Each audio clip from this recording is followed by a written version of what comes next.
I watched my wife Aria clasp the Cartier pendant at her throat, her fingers trembling slightly as she adjusted the chain in our bedroom mirror. The diamonds caught the lamplight, throwing tiny rainbows across the wall, a light show that probably cost more than my monthly salary. "Where'd you get that?" I asked, setting down my forensic accounting files on the nightstand. After 15 years of marriage, I knew every piece of jewelry she owned. This wasn't one of them. "A bonus from work," she said, not meeting my eyes in the reflection. Her voice had that careful tone she used when ordering wine she couldn't pronounce. "Quarterly performance rewards." I almost laughed. Almost. "Bonuses come in velvet boxes now?" Aria's hand went to her throat, protective. "The HR department has upgraded their appreciation gifts." "Right, because Meridian Insurance was known for their generosity. The same company that made employees buy their own coffee pods and charged for parking. I'd done their books 3 years ago. They counted paper clips." "Must have been some quarter," I said, returning to my files. But my accountant's brain was already running numbers. That necklace looked like it cost more than Aria made in 6 months. She climbed into bed beside me, the pendant still around her neck.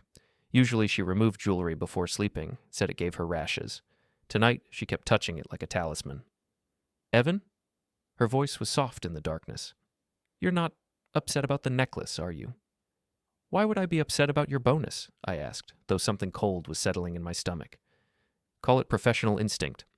After 20 years of following paper trails and finding discrepancies, you develop a sense for when the numbers don't add up.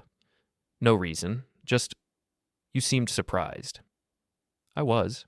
Surprised that my wife thought I was stupid enough to believe that story. After Aria fell asleep, I lay awake listening to her breathing, watching the digital clock count toward midnight. The necklace glinted in the darkness, and I found myself thinking about patterns. In forensic accounting, everything leaves a trail. Credit cards, bank statements, receipts, all breadcrumbs leading back to the truth. At 2:17 a.m., I gave up on sleep and went to the kitchen. Aria's purse sat on the counter where she'd left it, a designer bag I'd bought her for our anniversary. I told myself I was looking for antacids. I told myself I wasn't the kind of husband who searched through his wife's things. I lied to myself about a lot of things that night. The receipt was tucked in the silk lining of an interior pocket, folded small like she'd tried to hide it. I smoothed it out under the kitchen light, my hands steady despite the earthquake happening in my chest. Cartier, 5th Avenue location. 1 diamond pendant necklace. $14,127.50. Charged to an Amex Black Card belonging to Miles Heron. I knew that name, Miles Heron, CEO of Heron Industries. Also Aria's boss at Meridian Insurance, which Heron Industries had acquired last year. I'd met him once at a company party. Tall, silver-haired, the kind of man who wore confidence like an expensive suit. The purchase date was yesterday, the same day Aria had worked late and come home with takeout from that Italian place downtown. I folded the receipt and put it back exactly where I'd found it. Then I went to my home office and fired up my computer. If Miles Heron thought he could buy my wife with diamonds, he was about to learn what happens when you try to fool a forensic accountant. The next morning, Aria left for work, wearing the necklace under a silk scarf. She kissed my cheek at the door, her lips cool against my skin. "Working late again tonight," she said. "Big presentation tomorrow." "Another one?" I kept my voice neutral. "You've been putting in a lot of hours lately." "You know how it is. New ownership means proving ourselves all over again." She adjusted the scarf, making sure the pendant was hidden. "Don't wait up." After her car disappeared down our street, I went to work on what I privately called digital archaeology. 20 years of tracking financial fraud had taught me that people always leave traces. They think deleting a text or clearing browser history makes them invisible. They're wrong. Aria used the same password for everything, our wedding date plus her maiden name. Not exactly Fort Knox security. I started with her phone backup, stored automatically on our shared cloud account. The deleted texts went back 18 months, all to a contact labeled MH. How original. I scrolled through conversations that made my coffee taste like ash. "Missing you already." From 3 weeks ago. Thursday can't come fast enough. From last month. "You make me feel alive again." From Valentine's Day. The same day she told me she was too tired for dinner out. I exported everything to a secure folder, then moved on to her email. More careful here. She'd used her personal account, not work. But she'd kept hotel confirmations. The Meridian Hotel downtown, every Thursday for the past 18 months. Always the same suite, always paid for by Heron Industries' corporate account. My phone rang. Aria's picture smiled up at me from the screen.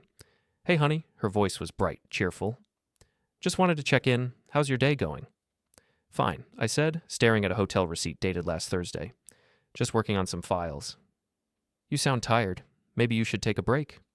Maybe I should. I clicked on another email, this one with photos attached.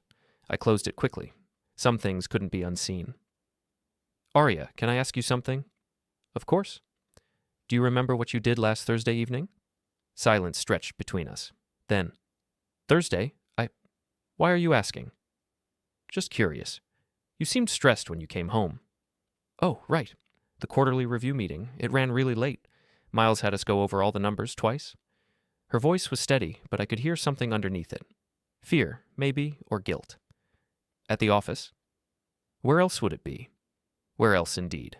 Like a hotel suite with champagne service and Egyptian cotton sheets. Evan, you're being weird. Is everything okay?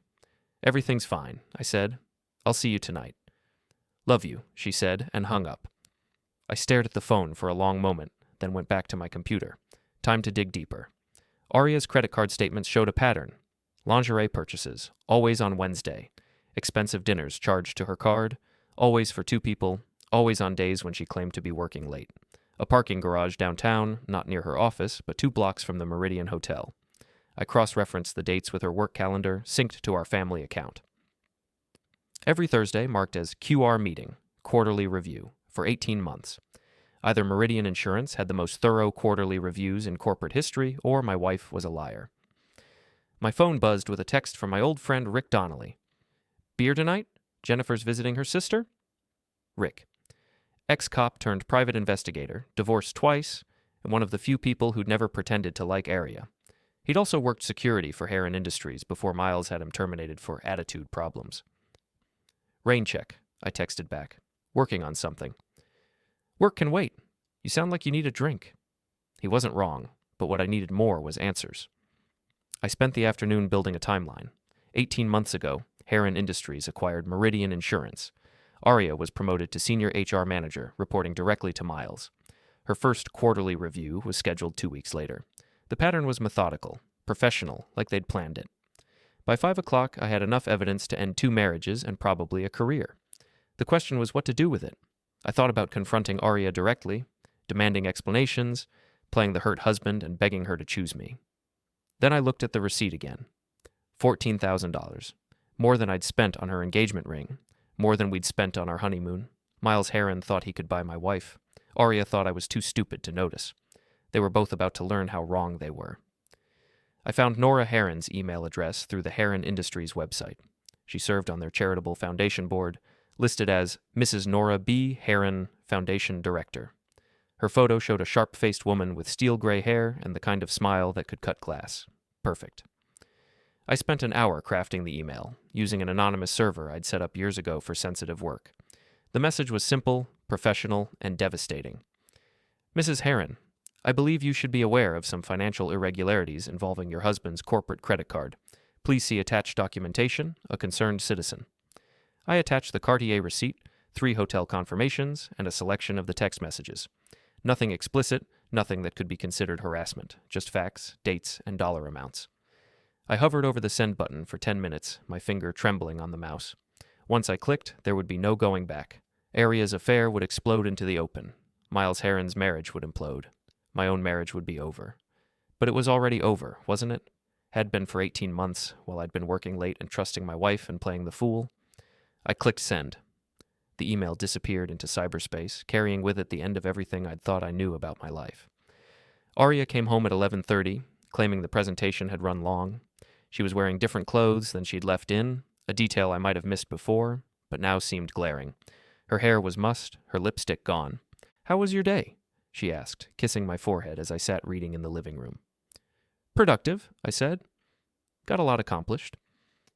She went upstairs to shower, and I listened to the water running, wondering if she was washing off evidence of her afternoon with Miles.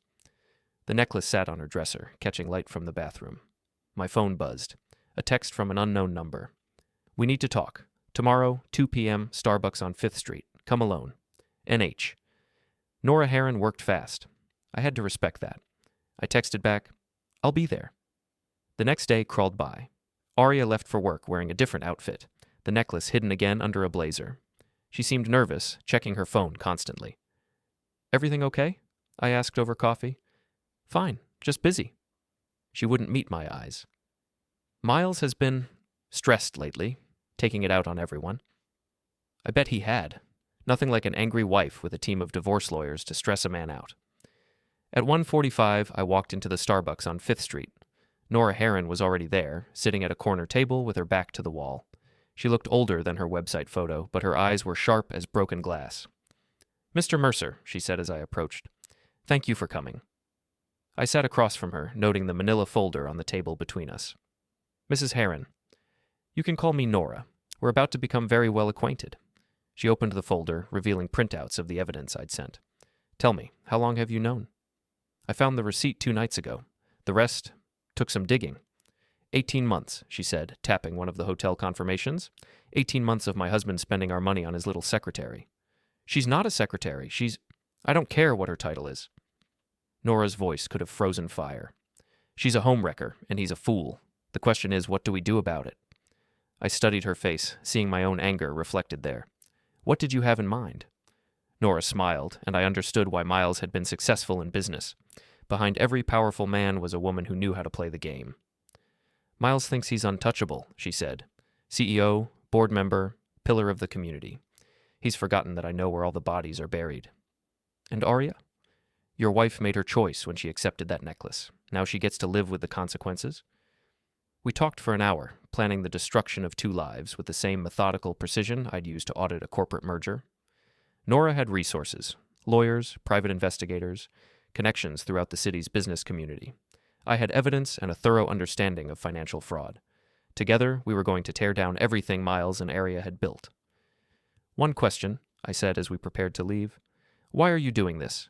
Why not just file for divorce quietly?" Nora's smile turned predatory. "Because quiet divorces don't teach lessons, and Miles needs to learn that actions have consequences."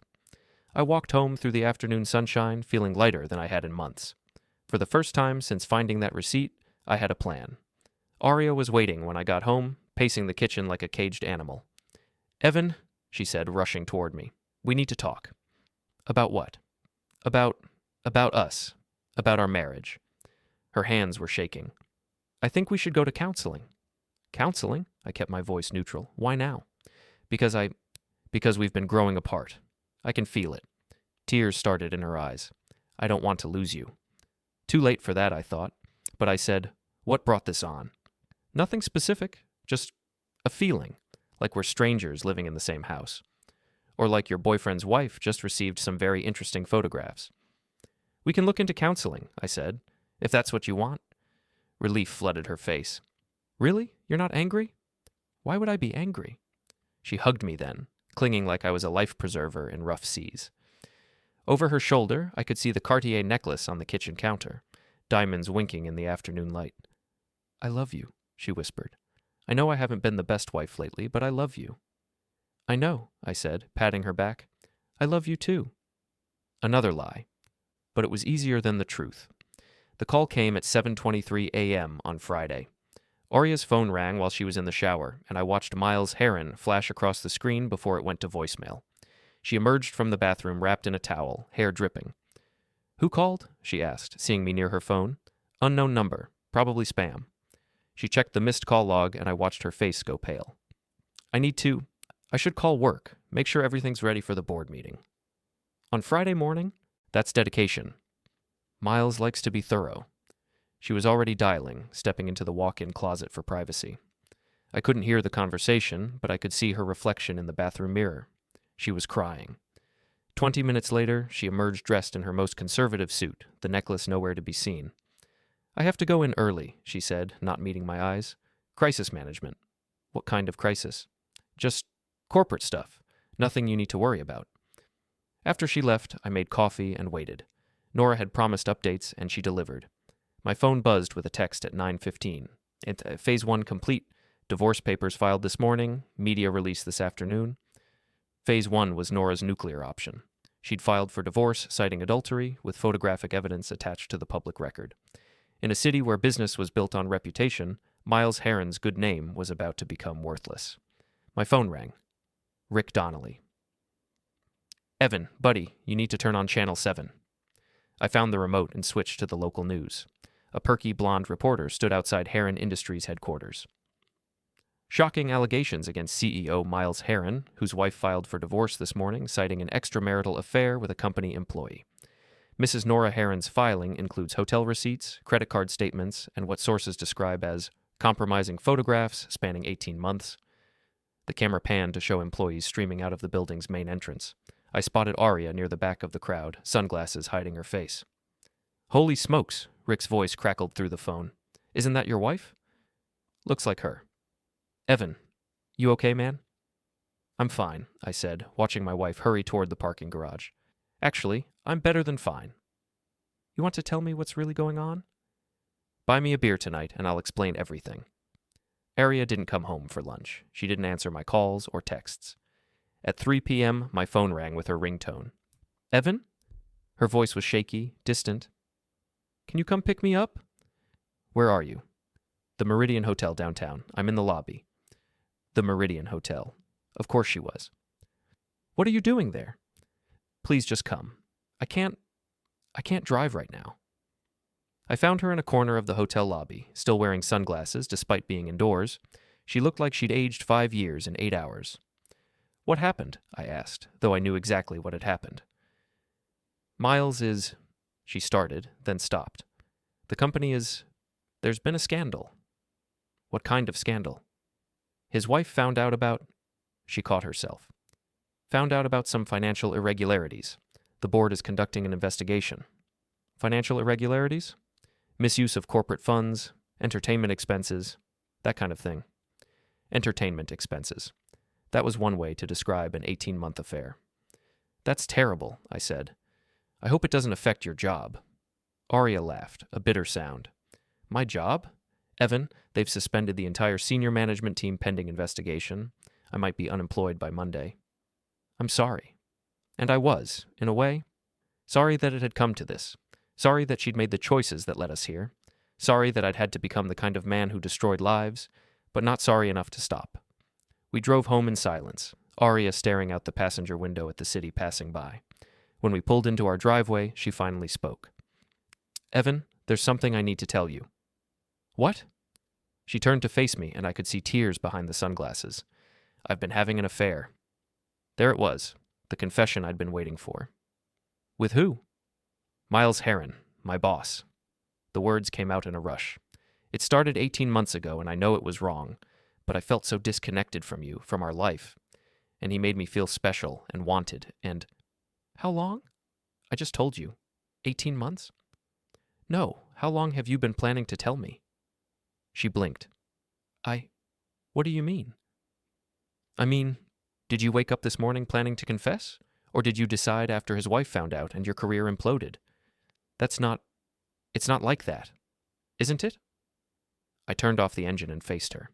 "If Nora Heron hadn't filed for divorce, if the news hadn't broken, if your job wasn't in jeopardy, would you be confessing right now?" "I don't know," she whispered. "Maybe not. At least you're honest about that." We sat in the car for another minute, the weight of 18 months of lies settling between us like fog. "What happens now?" she asked. "Now?" I opened my car door. "Now we go inside, and you pack a bag." "Evan, please, can't we talk about this? Can't we try to work through it?" I looked at my wife, really looked at her, for what felt like the first time in years. She was still beautiful, still the woman I'd fallen in love with in college. But she was also a stranger who'd been lying to my face for 18 months while wearing jewelry bought by another man. "Aria," I said gently, "there's nothing left to work through." Aria moved out that weekend, taking only clothes and personal items. She kept asking about counseling, about second chances, about the life we'd built together. I listened patiently and said all the right things about needing space and time to think. I didn't mention the divorce papers I'd already filed, or the private investigator Nora had recommended, or the fact that our prenuptial agreement had a very specific infidelity clause. Monday morning brought more news. Miles Heron had been terminated as CEO, effective immediately. The board cited conduct unbecoming and misuse of corporate resources. Heron Industries stock dropped 12% in early trading. Aria called that afternoon from her sister's house in Connecticut. "Did you see the news about Miles?" "I saw it," I said. "Sounds like a mess." "Evan, I need you to know that I never asked for any of this. The gifts, the hotel rooms, that was all him. I tried to keep it simple, but he insisted on making it extravagant. Like the necklace. Silence. Then, you knew about the necklace? I found the receipt. When? The night you brought it home. And you didn't say anything? What was I supposed to say? Nice necklace, honey. Did your boyfriend pick it out? He's not my... It wasn't like that. What was it like, Aria? Complicated. No, I said. Complicated as filing taxes or assembling furniture. What you did was simple. You chose him over me every Thursday for 18 months. That's not fair. Fair? I laughed, surprising myself. You want to talk about fair? Fair would have been you asking for a divorce before you started sleeping with your boss. Fair would have been honesty. Fair would have been not making me feel crazy for noticing that my wife had checked out of our marriage. I never meant for it to go this far. But it did, and now we all get to live with the consequences. She was crying now, soft sobs that might have moved me a month ago. Is there any chance, any possibility that we could try again? Do you love him? What? Miles, do you love him? That's complicated. It's a yes or no question, Aria. Yes, she whispered. I think I do. Then there's your answer. I hung up and sat in my quiet house, surrounded by the ghosts of a marriage that had ended 18 months ago. I just hadn't known it yet. Nora called that evening with an update. Miles had moved out of their family home and was staying at a downtown apartment. His daughter had canceled his invitation to her wedding. 3 board positions had been rescinded. The foundation had voted to remove his name from their new children's wing. How are you holding up? She asked. Better than I expected, I said. How about you? Oh, I'm having a wonderful time. 23 years of marriage to a narcissist, and I finally get to watch him face consequences. Her voice was bright, almost cheerful. My lawyer says the settlement will be substantial. And Aria? Unemployed, as of this morning. Meridian's new management decided a clean slate was necessary. Nora paused. I hear she's staying with family. Her sister's place in Connecticut? Expensive area. Hope she has savings. She didn't, actually. Aria had always been terrible with money, spending her paycheck on clothes and dinners and spa treatments. Without her Meridian salary, she'd burned through her savings in 2 months. Nora, I said, thank you for everything. Thank you, Evan. You gave me the ammunition I needed to take down a man who thought he was untouchable. That's worth more than you know. After we hung up, I poured myself a scotch and sat on my back deck, watching the sunset over the suburban landscape Aria and I had chosen together. Tomorrow I'd start the process of rebuilding my life. New routines, new goals, maybe even new relationships eventually.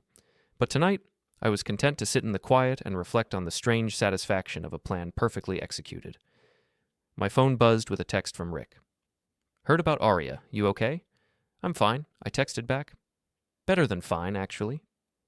Want to grab dinner? Celebrate your freedom? Rain check. I'm enjoying the peace and quiet. And I was. For the first time in 18 months, I knew exactly where my wife was and what she was doing. She was 3 states away, facing the consequences of her choices. The necklace sat in my kitchen drawer, returned by Aria before she left. I'd thought about throwing it away, but decided to keep it as a reminder. Not of betrayal, but of the moment I stopped being a victim and started being something else entirely. Something harder. Something that didn't forgive easily. Something that understood the difference between justice and revenge, and had chosen accordingly. 3 months later, I was settling into my new life when Aria called. I almost didn't answer. We'd spoken only through lawyers since she'd moved out. But curiosity won. Evan? Her voice was smaller than I remembered. I'm sorry to bother you, but I need to ask you something. What is it? Did you know? Before I told you, I mean. Did you already know about Miles and me? Yes. How long? From the beginning. I found the receipt the night you brought the necklace home. Silence stretched between us. Then, why didn't you say anything? Because I wanted to see how far you'd go, how long you'd lie to my face. And the divorce papers, the prenup enforcement? I filed the papers the day after I found the receipt. The prenup was just good planning. You planned this whole thing. Her voice was flat, emotionless. The public humiliation, Miles losing his job, me losing mine, you orchestrated all of it. I provided information to interested parties. What they did with it was their choice. You destroyed our lives. No, Aria. You destroyed our marriage the first time you met Miles at that hotel. I just made sure there were consequences. I loved you, she said, and for the first time her voice cracked. Despite everything, I did love you. I know, I said, but you loved him more. He won't even see me now. Did you know that? Miles won't take my calls, won't answer my emails. His lawyer sent a cease and desist letter. I'm sorry to hear that. Are you? Are you really sorry, or are you glad that I'm alone and broke and unemployed? I considered the question seriously. I'm sorry that it came to this, but I'm not sorry that actions had consequences. I'm pregnant, she said suddenly. The words hit me like a physical blow. What? I'm pregnant, about 3 months along. Is it his? Yes, I found out last week. I sat down heavily, my mind racing. Does he know? I tried to tell him, but he won't see me. His lawyer says any further contact will result in harassment charges. What are you going to do? I don't know. She was crying now. I don't have insurance. I don't have a job. I don't have anywhere to go. My sister says I can stay through the end of the month, but after that, Aria, I'm not asking for money, she said quickly. I'm not asking for anything. I needed someone to know, someone who used to care about me. I did care about you. I cared about you for 15 years, but not anymore. No, I said quietly. Not anymore. After she hung up, I sat in my kitchen staring at the drawer where I kept the Cartier necklace. Aria was pregnant with Miles Heron's child, abandoned by her lover, unemployed, and essentially homeless. A year ago, that news would have destroyed me. 6 months ago, it would have filled me with rage. Now, I felt only a distant sadness for the woman who'd once been my wife. I thought about calling Nora, but decided against it. She'd moved to Florida after her divorce settlement, buying a beachfront condo with her substantial alimony. Miles's problems were no longer her concern. Instead, I called Rick. Want to grab dinner? I asked. I have news. We met at our usual place, a sports bar downtown with good burgers and cold beer. I told him about Aria's call, about the pregnancy, about Miles refusing contact. Damn, Rick said, shaking his head. That's cold, even for him. What did you expect? He's not going to leave his wife and marry his pregnant mistress. This isn't a romance novel. His wife already left him? His ex-wife. And she took half his money with her? I sipped my beer. Miles is 52 years old, unemployed, and radioactive in business circles. The last thing he needs is a pregnant former employee making demands. So what happens to Aria? That's not my problem anymore. Rick studied my face. You really don't care, do you? Should I? I don't know, man. You were married for 15 years. That has to count for something. It counted for everything until she decided it counted for nothing.